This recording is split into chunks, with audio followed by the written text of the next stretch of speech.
So students, today is day 33, ray optics fourth lecture आ रहा है। इसमें आज हम लोग क्लास स्फीयर और डिस्प्लेसमेंट मेथड के बारे में बात करेंगे और थोड़ी सी बात हम लोग प्रिज्म की भी करेंगे। तो क्लास स्फीयर के बारे में हम लोग यहाँ पे बात समझे कि ये बहुत इम्पोर्टेंट टाइप का कंसेप्ट होता है और इसमें सवाल लगाने के लिए ध्यान रहे कि साइन कन्वेंशन जो मैंने आप लोगों को सिखाया था वो उस पर जो है हाथ साफ करने का यानी कि रियाज करने का यानी कि प्रैक्टिस करने का सबसे जबरदस्त रास्ता है क्लास स्फीयर का। तो ये मामला ऐसा बनता है कि ये हमारे पास एक क्लास स्फीयर है। यहाँ पे हम एक सवाल ले लेते हैं कि इसकी रेडियस जो है वो मान लेते हैं 10 सेंटीमीटर है और इसका रिफ्रैक्टिव इंडेक्स हम मान लेते हैं 1.5 है।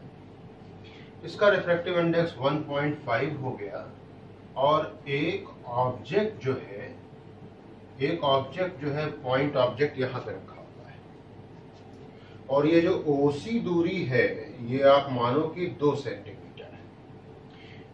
देखने वाला आदमी जो है वो यहाँ पे है यानी कि ये ऑब्जर्वर 1 हो गया, तो ये पोल 1 हो गया, ये ऑब्जर्वर 1 हो गया।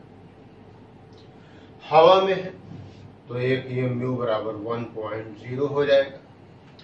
अब मैंने आप लोगों को जो है जो रिफ्रैक्टिव इंडेक्स का जो फॉर्मूला बताया था कि mu upon v minus mu upon u बराबर mu minus mu upon are.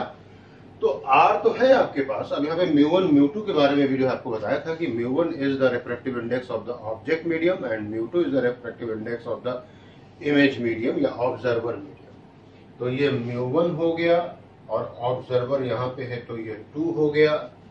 अब पूछा जाए कि इंसिडेंट रे का डायरेक्शन किधर को है, कहेंगे वो तो ये रहा पोल। तो सारी दूरियां जो नापी जा रही हैं वो यहाँ के रिस्पेक्ट में नापी जा रही हैं और अलोंग दिस साइड नापी जा रही हैं। तो ये जो डिस्टेंसेस हैं ये तो जो है अगेंस्ट इंसिडेंट रे है, तो it must be treated as negative sign. तो u बराबर क्या हो जाएगा, कहेंगे माइनस का 8 सेंटीमीटर। रेडियस ऑफ कर्वेचर यहाँ से यहाँ तक की दूरी और अगेंस्ट इंसिडेंट रे माइनस का 10 सेंटीमीटर। म्यू1 हो गया, म्यू2 हो गया और v बराबर v डैश हो गया जो कि हमसे पूछा गया है। हमने लगाया यहाँ पे आइडिया, तो mu upon v minus mu upon u बराबर mu minus mu upon r।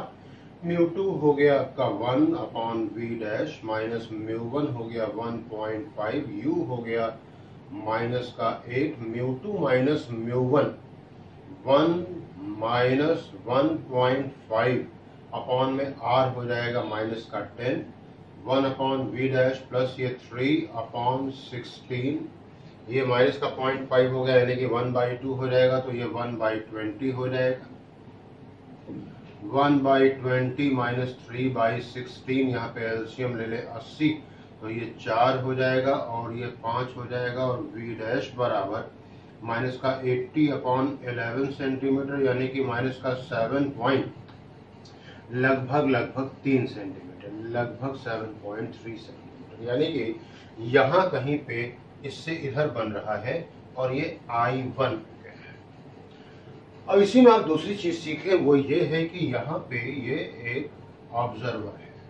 अब इधर से जो है नापा जा रहा है, तो ये पोल P2 हो गया और ये डायरेक्शन हो गई आपकी इंसिडेंट रे की। अब हमको जो है इमेज कहाँ पे नजर आएगा ये पूछा जाए, यानी कि इस ऑब्जेक्ट का इमेज कहाँ नजर आएगा। तो पहले कहा जाएगा u बराबर जो है आप पहले कर लो क्या, माइनस का 12 सेंटीमीटर। माइनस क्यों, क्योंकि ये इंसिडेंट रे इधर को जाएगी और हम जो दूरी नाप रहे हैं वो इधर से इधर को, यानी कि अगेंस्ट इंसिडेंट रे, तो u ऐसा हो गया। r बराबर पूछा जाए तो माइनस का 10 सेंटीमीटर। म्यू1 वही रहा 1.5, म्यू2 वही रहा 1.0 और u हो चुका है v बराबर v डबल डैश जो कि हमसे पूछा गया। फिर से formula mu upon v double dash minus mu upon u बराबर mu minus mu upon r। तो म्यू2 हो गया 1 upon v double dash minus mu 1.5 और u की जगह पे minus 12, mu minus mu 1 minus 1.5 upon r की जगह पे माइनस का 10, ये हो गया प्लस का हो जाएगा, ये 1/8 हो जाएगा, 15 × 120 होता है, हाँ प्लस का हो जाएगा और ये माइनस का 0.5 यानी कि 1/2 हो जाएगा और ये प्लस का 1/20 हो जाएगा। 1/v डबल डैश बराबर 1/20 माइनस 1/8। एलसीएम ले लेते हैं 40, तो ये 2 हो जाएगा और ये 5 हो जाएगा, और v डबल डैश बराबर माइनस का 40/3 यानी कि 13.3 सेंटीमीटर, यानी कि यहाँ से यहाँ तक का हो गया 10 और ये हो गया 2 12 और 1.3 और 1.3 सेंटीमीटर, और ये 7.3 था, यहाँ 7.3, ये 8, ये 8, ये 7.3 हो गया यहाँ से, यानी कि ये 0.7 दूरी हो गई है, 0.7।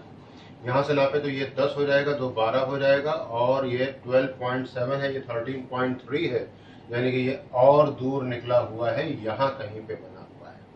बहुत पहले जो है जेई में ये I1 I2 के बीच का गैप पूछा जाता था, बहुत आसान सी बात है, निकाला जा सकता है।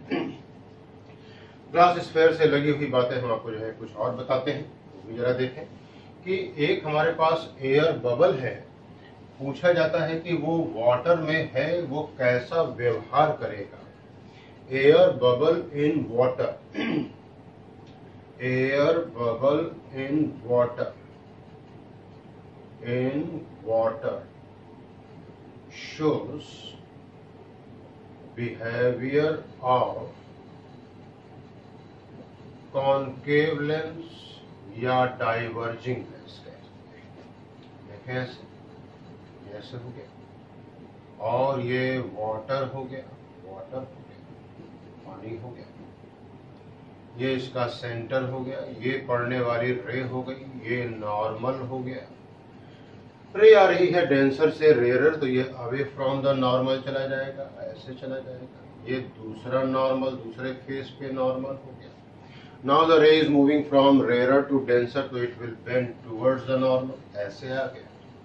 ये रे फिर से ऐसे पड़ गई, ऐसे आ गया, फिर ये पड़ी रे, फिर ये नॉर्मल आ गया, और ये नॉर्मल 1 था, ये नॉर्मल 2 था, और रे ऐसे चली गई। लुक एट दिस, ये बिहेवियर किसका है? कहेंगे डाइवर्जिंग लेंस का है। लेंस आप कैसे कह सकते हैं? कहेंगे ध्यान से देखो, रिफ्लेक्शन हुआ है या रिफ्रैक्शन हुआ है? कहेंगे रिफ्रैक्शन हुआ, कहेंगे ठीक है, लेंस हो जाएगा। अब यहाँ पे हम ग्लास स्फीयर से रिलेटेड आपको जो है एक बात और बताएंगे, और वो है नेट डेविएशन के बारे में। नेट डेविएशन के बारे में बताएंगे with glass sphere, with glass sphere. ये हमारे पास एक ग्लास स्फीयर हो गया, इस पे एक रे पड़ गई, इस पे एक रे पड़ गई, ये ऐसे मान लेते हैं, ये नॉर्मल हो गया, ये एंगल अल्फा हो गया। ग्लास स्फीयर है, ray is moving from rare to denser, तो बेंड टुवर्ड्स द नॉर्मल हो गया, ये ऐसे चला जाएगा, अल्फा एंगल है, ऐसे चला जाएगा, ये एंगल बीटा हो गया, और रे को ऐसे जाना चाहिए था। What about this? कहेंगे ये डेल्टा 1 हो गया। डेल्टा 1 क्या हो जाएगा? कहेंगे at P1, at P1 delta बराबर डेल्टा 1 क्या हो जाएगा? कहेंगे अल्फा माइनस बीटा हो जाएगा। This is the second face normal, ऐसा हो गया। अच्छा, ये एंगल बीटा है तो ये एंगल भी बीटा होगा, और रे ऐसे हर हाल में जाएगा। What about this? कहेंगे ये अल्फा हो जाएगा। ये क्या हो जाएगा? कहेंगे डेल्टा 2 हो जाएगा, ये P2 हो गया, ये P हो गया। डेल्टा 2 क्या हो जाएगा? कहेंगे अल्फा माइनस बीटा, और ये नेट डेविएशन डेल्टा हो गया। ट्रायंगल P1 P2 में देखो भाई, तो डेल्टा बराबर होना ही चाहिए sum of delta 1 and delta 2, alpha minus beta plus alpha minus beta, तो डेल्टा बराबर ट्वाइस अल्फा माइनस बीटा। ये हुई बात हमारे पास ग्लास स्फीयर के लिए, जो कि थर्ड आइडिया बना। काहे के लिए? कहेंगे total deviation with glass sphere के लिए। जो डिस्प्लेसमेंट मेथड कोई चीज़ होती है जिसमें हमारे पास एक ऑप्टिकल बेंच होती है, एक लेंस होता है जो कि बेंच के लेंथ के अलाउंग स्लाइड कर सकता है, और इसमें पैरेलैक्स मेथड कहते हैं इसको, पैरेलैक्स मेथड। इसमें जो है पिन जो है आकर के इस तरीके से बैठ जाती है, यानी कि ऑब्जेक्ट और इमेज इस तरीके से, और जब हम इसको पिन को इधर उधर खिसकाते हैं तो ये फर्क नहीं पड़ता है, ये चिपका चिपका चलता है। इसको कहते हैं कि नो पैरेलैक्स, कोई पैरेलैक्स नहीं। उसको सीखने के लिए यहाँ पे एक इसका इंट्रोडक्शन हमें सीखना बहुत आवश्यक होता है, तभी हमको डिस्प्लेसमेंट मेथड जैसी चीज हमें समझ में आती है। ये एक लेंस है, इसका फोकल लेंथ हम f मान लेते हैं। ये ऑब्जेक्ट है, इसका बनने वाला इमेज ये रहा। ये ऑब्जेक्ट और इमेज के बीच की डिस्टेंस d है, ये u है, तो ये d माइनस यू। तो साइन कन्वेंशन लगाए तो u बराबर माइनस यू, v बराबर d minus you. Lens formula लगा दिया जाए तो 1/v minus 1/u equal to 1/f। Value रखी गई, एलसीएम ले लिया मैंने, u d minus you, solve किया तो u plus d minus you बराबर 1/f। ud minus you square, ये जाके 1 से मल्टीप्लाई हुआ और बराबर ये fd हो गया, तो इसको उधर ले गए तो u square minus ud plus fd बराबर 0। और u बराबर श्रीधराचार्य मेथड लगा दिया गया है, तो minus b plus minus under root b square minus 4ac upon 2a, d plus minus under root d square minus 4fd upon 2। देख सकते हैं यहाँ पे प्लस माइनस है, इसलिए u के दो वैल्यूज होंगी, यानी कि ये दो पोजीशन हो जाएंगी। यानी कि एक बार चाहे तो ऑब्जेक्ट को खिसकाओ, चाहे फिर लेंस को खिसकाओ, यहीं से बात शुरू होती है डिस्प्लेसमेंट मेथड की। तो ये u1 हो गया, हमने माइनस साइन लिया है, u1 लिया है तो v1 भी होगा, कुछ ना कुछ कहेंगे यस होगा, तो ये क्या होगा, कहेंगे ये हो जाएगा d माइनस यू करेंगे, u1 कर लीजिए तो d में से इतना घटाएंगे तो ये आ जाएगा। u2 हो जाएगा, इसका प्लस साइन मैंने ले लिया है, और जब v2 बराबर d माइनस u2 करोगे तो ये वाला साइन आ जाएगा जो कि u1 के बराबर है। और इसको देखिए आप, तो ये जो है v2 बराबर u1 हो गया है, और v1 बराबर जरूर जो है वो u2 के बराबर हो जाएगा। यही इस बात को सीखने का मूलभूत बात है, अदरवाइज बात समझ में नहीं आती है। अब सवाल है कि इसका काम क्या है, क्यों हम इसको पढ़ें। कहेंगे कॉन्वेक्स लेंस की फोकल लेंथ निकालने का काम होता है इसका। तो यहाँ पे हम जो है ये जो रिजल्ट है इसको हम लिख लेते हैं, फिर इसको रब कर देते हैं कि v1 बराबर जो है वो u2 है, और v2 बराबर जो है वो u1 है, v2 बराबर u1 है। ये बात हुई हमारे पास।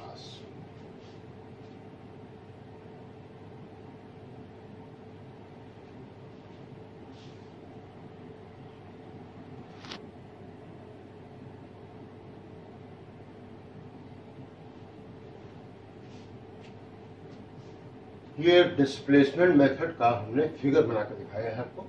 ये एक लेंस की एक पोजीशन है, ये ऑब्जेक्ट, इससे बनने वाला इमेज इस स्क्रीन पे I1 रहा, एक रे पड़ी, एक रे ये वाली पड़ी, I1 रहा। अब मैंने लेंस को खिसका करके दूसरी लोकेशन पे ले गए हैं। मैं दोबारा बोल दूं, ये दूसरा लेंस नहीं है, उसी लेंस की दूसरी पोजीशन है। तो ये x इनके बीच का डिस्प्लेसमेंट है, और capital D is the separation between object and screen. तो ये पहली पोजीशन है ऑब्जेक्ट की, इसलिए ये u1 हो गया, ये v1 हो गया, ये u2 हो गया, ये v2 हो गया। अब हम यहाँ पे कुछ काम करेंगे, वो देखें क्या है। कहा जाएगा v1 प्लस u1 बराबर t हो ही जाएगा, बिल्कुल हो जाएगा। एक और बात, u2 माइनस u1 बराबर x हो जाएगा, u2 माइनस u1 बराबर x हो जाएगा, and u2 is equal to v1 है। तो u2 माइनस u1 बराबर x हो जाएगा, तो v1 माइनस u1 बराबर भी x लिखा जा सकता है। इसको सॉल्व कर देते हैं तो v1 बराबर d प्लस एक्स बाई 2 आ जाएगा, और ये d माइनस एक्स बाई 2 आ जाएगा। v1 बराबर मैंने आपसे कहा कि ये u2 है, और u1 बराबर मैंने आपसे कहा कि ये v2 है। अब जरा हम यहाँ पे 1/v माइनस 1/u बराबर 1/f रखेंगे, तो v की जगह पे d प्लस एक्स बाई 2 हो गया, माइनस u, ये माइनस हो जाएगा, ये प्लस का हो जाएगा, बराबर 1/f, d square minus x square 2d minus x plus d plus x बराबर 1/f, f बराबर d square minus x square, ये x कट गया, ये 4d हो गया, ये लेंस की फोकल लेंथ का फॉर्मूला।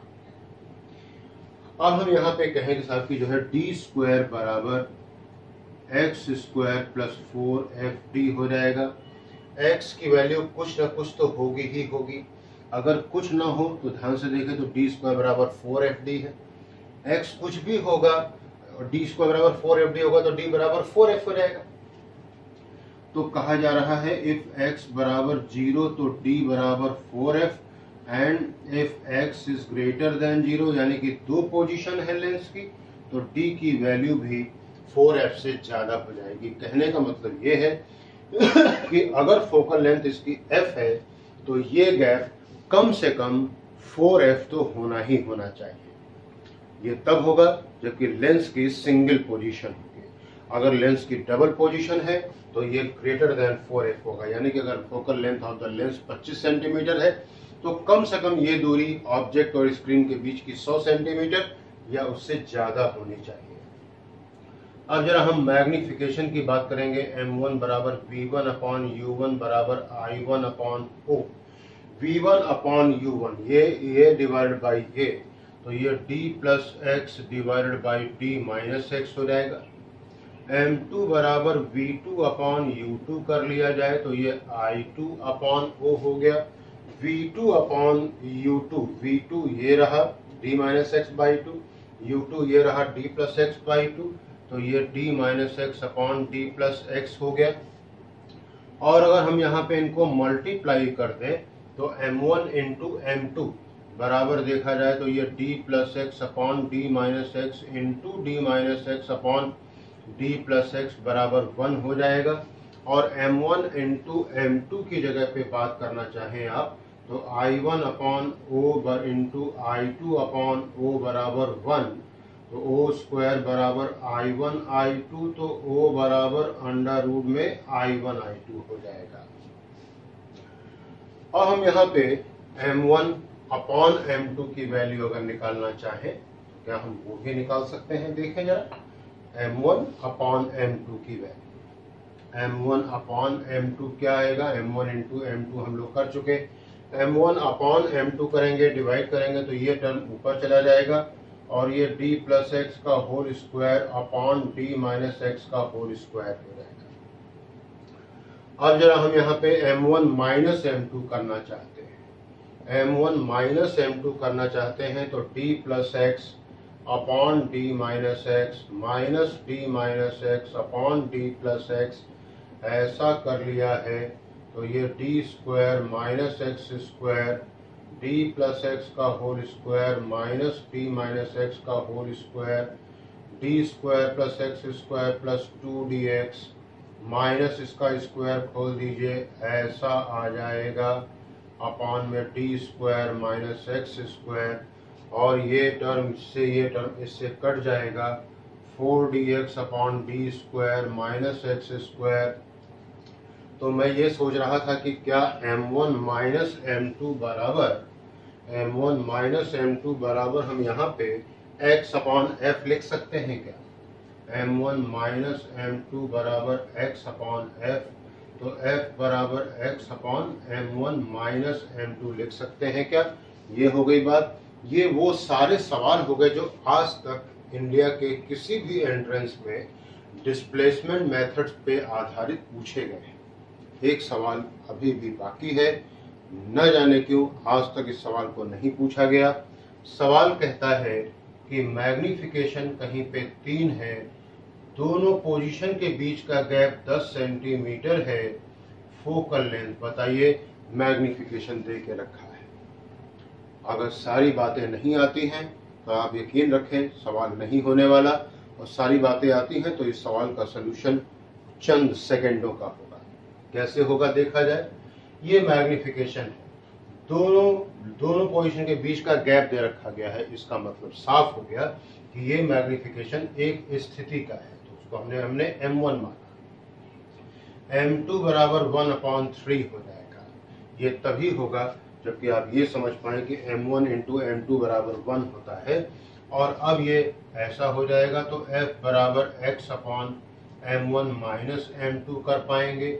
10 3 माइनस 1/3 30/8 सेंटीमीटर, 15/4 सेंटीमीटर और ये 3.75 centimetre focal length of the lens हो जाएगा। ये है बातें सारी अबाउट डिस्प्लेसमेंट मेथड। आज हम लोग प्रिज्म के बारे में एलिमेंट्री सी बातें करेंगे कि ये एक ट्रायंगुलर बेस पे आधारित एक इंस्ट्रूमेंट है जो कि जनरली ग्लास का बना होता है और इसके अंदर क्षमता होती है किसी भी पड़ने वाली अपने ऊपर रे को ये रिफ्रैक्ट कर सकता है, ये डिस्पर्स कर सकता है, ये डेविएट कर सकता है। और ध्यान रहे, मैं आपको आज इस वीडियो में इसका सिर्फ एक रफ फिगर दिखाऊंगा। ये ABC हो गया, इसको एपेक्स एंगल भी कहते हैं, एंगल ऑफ प्रिज्म भी कहते हैं, रिफ्रैक्टिंग एंगल भी कहते हैं।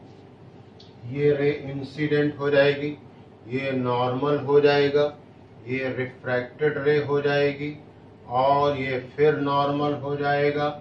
और अब रे जा रही है फ्रॉम डेंसर टू रेयर, तो अवे फ्रॉम द नॉर्मल चली जाएगी। ये मैंने कहा इंसिडेंट रे, इसको मैंने कहा रिफ्रैक्टेड रे, इसको मैंने कहा इमर्जेंट रे। पहले भी बता चुका हूँ, दोबारा फिर से बता रहा हूँ कि प्रिज्म की अपनी नेचुरल टेंडेंसी होती है अपने ऊपर पड़ने वाली रे को अपने ही बेस की तरफ को मोड़ देने की। इसी के साथ आज का वीडियो यहीं पर समाप्त करते हैं। भगवान आपको खूब ढेर सारी खुशियां दे। All the best, god bless you.